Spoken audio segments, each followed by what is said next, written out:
Ingat Peduli Lindungi? Aplikasi COVID-19 Indonesia dulu ada di mana-mana. Kita tidak bisa beli kopi atau masuk mal tanpa menunjukkan tampilannya. Seharusnya aplikasi ini jadi pelindung digital kita dari virus, secerca harapan teknologi di masa yang gelap dan tidak pasti. Aplikasi ini melacak dengan rajin, menelusuri dengan teliti, dan menyimpan sertifikat vaksin kita yang berharga dengan aman. Aplikasi ini dipromosikan besar-besaran sebagai kunci penting untuk menjalani normal baru. Betapa cepatnya normal baru itu bisa berubah jadi kesalahan manajemen lama yang memalukan.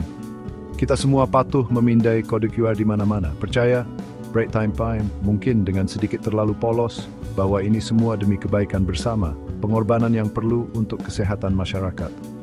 Dan untuk sementara, mungkin memang begitu. Atau setidaknya, rasanya aplikasi itu melakukan yang penting. Ide utama Peduli Lindungi sebenarnya cukup sederhana, walau memang agak mengganggu privasi. Aplikasi ini dirancang untuk menggunakan kemampuan data ponsel pintar Anda secara luas.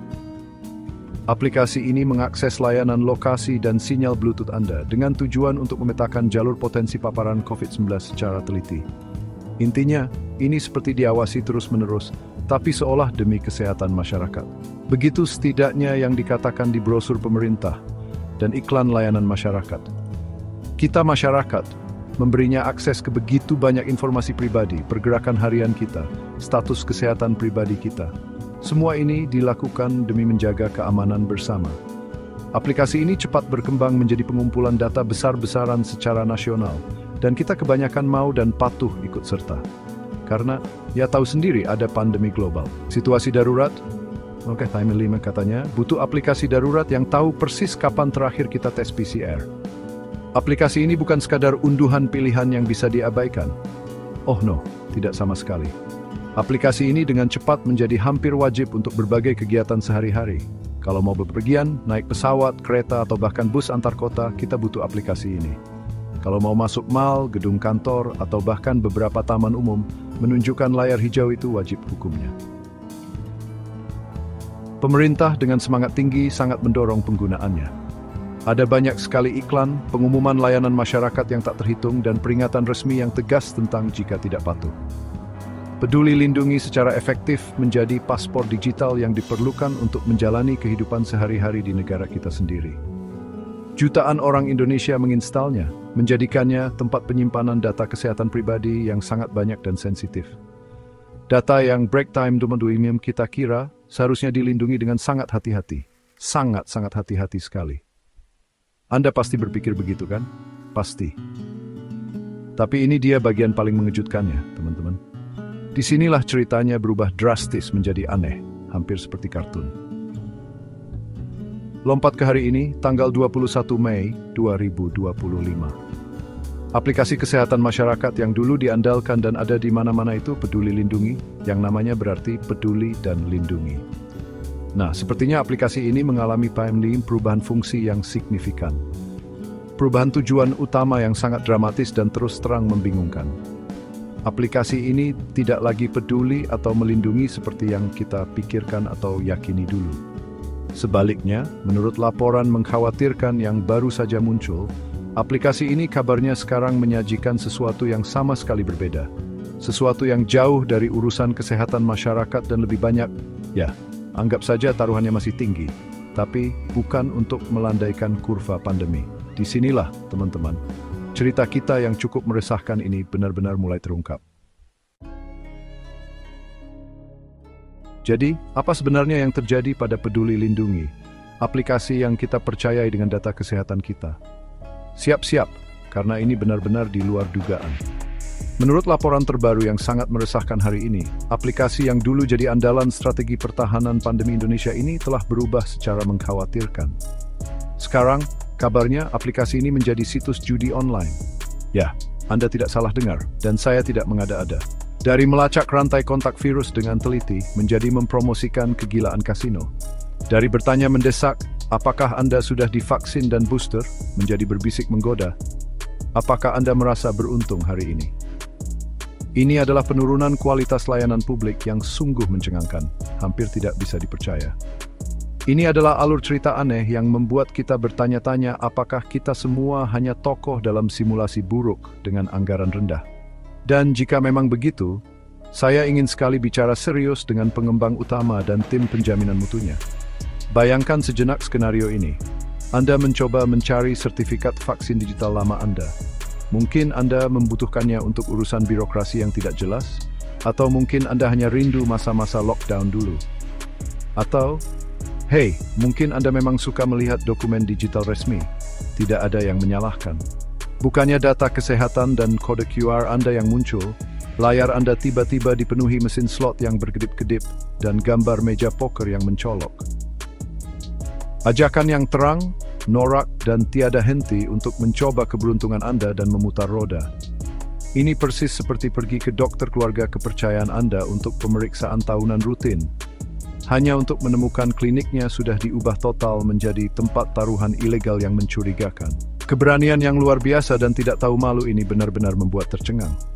Ini bukan hanya kesalahan sistem biasa, ini praktis ciri khas kapitalisme tahap akhir mungkin, atau hanya ketidakbecusan yang luar biasa.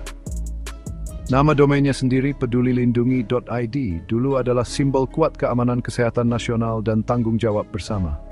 Sekarang, domain itu berpotensi menjadi pintu gerbang langsung ke dunia gelap roda roulette digital, meja poker virtual, dan entah bentuk taruhan online apalagi. Nama Peduli Lindungi sekarang seolah mengejek kita dari tempat digital barunya yang jelas-jelas tidak pantas. Peduli Lindungi sekarang tampaknya lebih berarti peduli lindungi dompet Anda sendiri, karena kami jelas tidak akan melakukannya lagi. Ini bukan sekadar gangguan teknis kecil atau kekhilafan yang disayangkan, teman-teman. Ini adalah pengkhianatan besar terhadap kepercayaan publik. Ini adalah tamparan digital yang keras bagi setiap orang yang mengunduh dan menggunakan aplikasi ini, benar-benar percaya pada tujuan dan kebutuhannya. Ini adalah gol bunuh diri kelas dunia yang spektakuler. Transformasi yang benar-benar mengejutkan, dan terus terang, sulit dipercaya ini segera memunculkan 1000 tanda bahaya. Semuanya berkibar kencang di dunia digital. Bagaimana bisa aplikasi kesehatan masyarakat yang didukung pemerintah dan digunakan secara luas berubah menjadi situs judi online? Siapa sebenarnya yang membiarkan perubahan besar yang membawa bencana ini terjadi? Apakah karena kelalaian yang luar biasa? Atau mungkin niat jahat yang diperhitungkan? Atau mungkin hanya mungkin, seorang anak magang yang sangat bingung diberi tanggung jawab atas infrastruktur digital penting dengan akses terlalu besar? Lalu ada pertanyaan yang paling menakutkan dan mendesak. Apa yang terjadi dengan tumpukan data pribadi sensitif yang pernah disimpan aplikasi ini? Apakah data tak ternilai itu sekarang entah bagaimana mendanai pembayaran jackpot untuk usaha judi baru ini? Atau, lebih buruk lagi, apakah data itu sekarang kepada penawar tertinggi di sudut gelap internet? Break time Tavern Puerto Rico. Kita sangat membutuhkan jawaban dan kita membutuhkannya dari kemarin. Ini benar-benar bukan main-main. Tentu saja, ketika sesuatu yang sebodoh dan memalukan publik ini terjadi, saling menyalahkan langsung dimulai. Dan percayalah, ini akan menjadi tontonan birokrasi yang luar biasa, sirkus saling lempar tanggung jawab. Yang pertama, ada Telkom, perusahaan telekomunikasi raksasa milik negara Indonesia. Mereka adalah pengembang awal dan, untuk waktu yang cukup lama, pengelola utama aplikasi Peduli Lindungi. Tapi kejutan, mereka sekarang dengan giat cuci tangan dari seluruh masalah ini. Asisten Wakil Presiden Komunikasi Eksternal mereka, Bapak Sabri Rashid, telah menyatakan secara publik bahwa kewajiban kontrak Telkom dengan Kementerian Kesehatan secara resmi berakhir pada tahun 2023. Jadi intinya, pesan mereka yang disusun hati-hati adalah, ini bukan urusan kami lagi, cari pihak lain. Mudah sekali bukan? Hampir terlalu mudah, kalau menurut saya. Telkom menjelaskan lebih lanjut, berusaha semakin menjauhkan diri dari kekacauan ini. Mereka mengklaim bahwa mereka secara resmi telah melepaskan kepemilikan nama domain pedulilindungi.id. Penyerahan penting ini, atau lebih tepatnya pelepasan kendali, tampaknya terjadi pada tanggal 28 Maret 2024. Menurut cerita mereka mentransfernya ke registrar domain. Jadi, kunci digital ke platform yang dikenal dan dipercaya jutaan orang Indonesia secara efektif ditinggalkan begitu saja. Final Formula 5. sehingga siapapun yang punya sedikit pengetahuan dan niat mengambil kesempatan bisa dengan mudah mengambilnya. Tampaknya. Apa yang mungkin salah jika Anda membiarkan nama domain dengan pengakuan publik sebesar itu, yang dibangun dengan uang pajak dan selama krisis nasional begitu saja? Lepas tanpa pengawasan ke dunia internet yang luas dan tidak diatur. Oh tunggu. Ini. Skenario persis seperti inilah yang bisa dan memang salah besar. Ini adalah contoh sempurna tentang bagaimana cara tidak mengelola aset digital penting. Berikutnya yang jadi sorotan Kementerian Kesehatan atau Kemenkes RI. Mereka adalah badan pemerintah yang seharusnya mengambil alih setelah kontrak Telkom berakhir. Secara teori, mereka adalah penjaga resmi alat kesehatan masyarakat yang penting ini. Tapi tunggu, mereka juga punya alasan. Mereka dengan rajin memindahkan fungsi Peduli Lindungi ke sistem baru yang katanya lebih baik dan terintegrasi. Platform penerus ini bernama Satu Sehat.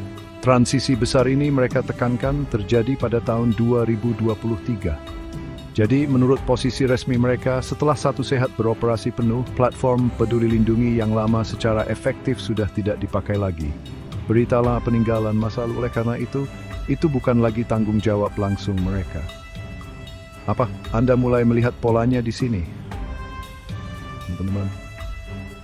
Ini seperti permainan lempar bungkusan birokrasi dengan taruhan tinggi, tetapi bungkusannya adalah bom waktu keamanan data dan kepercayaan publik.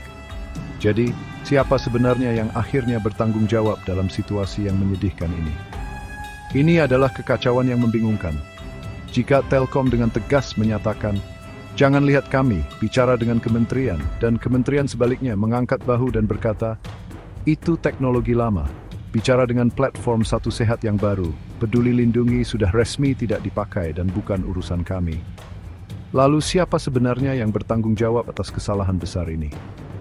Domain pedulilindungi.id, bagian dari apa yang seharusnya dianggap infrastruktur digital nasional yang penting, tampaknya telah sepenuhnya ditinggalkan. Domain itu dengan ceroboh dibiarkan jatuh ke tangan. Ya, siapapun yang sekarang menjalankan usaha judi baru yang jelas-jelas tidak berfokus pada kesehatan ini. Ini bukan hanya kelalaian sederhana atau kesalahan administrasi kecil. Ini adalah contoh nyata kurangnya pandangan ke depan. Yang tanggung jawab yang mengisahkan dan terus terang kegagalan my benchik sound within. Ironi yang terkandung dalam nama aslinya terus terasa gelap sekaligus sangat menakutkan. Mari kita bicarakan masalah besar yang jelas ada tapi sering diabaikan di dunia digital ini. Atau lebih tepatnya, mari kita bicarakan data pribadi Anda dalam jumlah besar yang mungkin rentan tersimpan di server yang terlupakan. Peduli Lindungi selama masa puncaknya menyimpan harta karun berupa informasi yang sangat pribadi dan sensitif. Kita bicara tentang nama lengkap Anda, nomor induk kependudukan EK Anda, detail kontak Anda. Aplikasi ini juga menyimpan status vaksinasi lengkap Anda, riwayat perjalanan detail Anda baik dalam maupun luar negeri, dan semua hasil tes COVID-19 Anda. Ini adalah jenis data yang sangat sensitif yang, jika jatuh ke tangan yang salah, dapat dengan mudah menyebabkan konsekuensi parah seperti pencurian identitas, penipuan keuangan, atau bentuk eksploitasi digital yang lebih berbahaya. Jadi pertanyaan besarnya adalah, di mana semua data itu berada sekarang? Apakah semuanya sudah dipindahkan dengan aman dan lengkap ke sistem Satu Sehat yang baru seperti yang dijanjikan? Atau apakah sebagian besar data itu ditinggalkan begitu saja di tempat yang ibarat rumah kosong tak terkunci, siap diambil siapa saja? Pernyataan resmi, jika dan ketika keluar, mungkin akan mengatakan bahwa semua data pengguna memang telah dipindahkan dengan aman ke platform Satu Sehat. Kita tentu berharap, demi kebaikan semua orang, bahwa ini benar adanya. Namun fakta bahwa domain lama, pedulilindungi.id, nama domain yang begitu melekat di benak publik, bisa begitu mudah diambil alih dan dialih fungsikan sepenuhnya untuk kegiatan jahat sangatlah meresahkan. Insiden ini saja terlepas dari lokasi data saat ini, menghancurkan kepercayaan publik pada inisiatif digital pemerintah. Jika aplikasi kesehatan unggulan pemerintah, simbol respons pandemi, bisa berubah menjadi situs taruhan dalam semalam, lalu bagaimana warga biasa bisa diharapkan untuk mempercayai proyek atau platform digital pemerintah di masa depan? Ini benar-benar membuat kita bertanya-tanya apakah transformasi digital hanyalah istilah keren modern untuk menciptakan cara baru yang lebih spektakuler untuk mengacaukan segalanya dalam skala besar. Seluruh kegagalan yang memalukan ini menyoroti masalah yang jauh lebih besar dan bisa dibilang lebih berbahaya.